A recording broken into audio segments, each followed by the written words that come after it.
జగన్‌కి అత్యవసరమైనటువంటి టీమ్ ఒకటుండాలి. ఎమర్జెన్సీ టీమ్ అనాలేమో. ఎందుకంటే ఇప్పుడు తాజాగా జరుగుతున్నటువంటి ప్రక్రియలో చూస్తున్నప్పుడు గుర్తుపెట్టుకోవాల్సినటువంటి అంశం.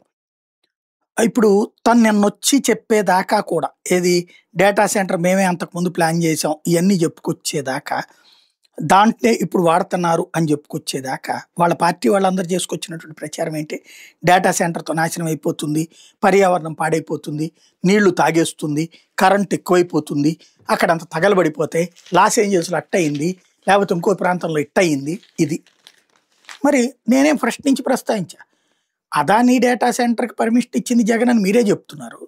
మళ్ళీ అక్కడికెళ్ళి ఆ డేటా సెంటర్‌లంటే ప్రమాదం అని మీరే చెప్తున్నారు.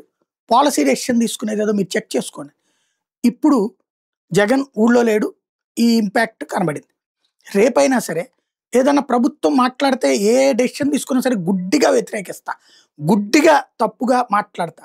గుడ్డిగా నెగెటివ్‌గా ప్రొజెక్ట్ చేసుకుంటే ప్రమాదం. అవసరమైతే కొన్ని రోజుల పాటు సైలెంట్‌గా ఉండాలా. స్పందించకుండా ఉండాలి. లేదా మంచి చేస్తున్నప్పుడు అభినందించాలి. చెడు చేస్తున్నప్పుడు ప్రస్తావించాలి. ఏది మంచో ఏదో చెడు తెలియనప్పుడు సైలెంట్‌గా ఉండాలి. అట్లా చేయట్లే.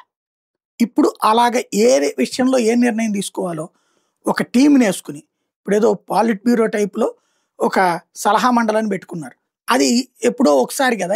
ఇది నెలకో, 2 నెలకో, 3 నెలకో కదా! ఇట్లాంటిదొచ్చినప్పుడు ఇమ్మీడియేట్ డెసిషన్స్ తీసుకునే టీమ్. ఓ రకంగా చెప్పాలంటే ర్యాపిడ్ టీమ్ ఏర్పాటు చేసుకోవాలి. లేదంటే స్పీడ్ డెసిషన్ మేకింగ్ టీమ్ ఏర్పాటు చేసుకోవాలి. ఆళ్ళు చెప్పినటువంటి దానికి అనుగుణంగా పార్టీ ఎకోసిస్టమ్ నడవాలి. లేకపోతే ప్రమాదం.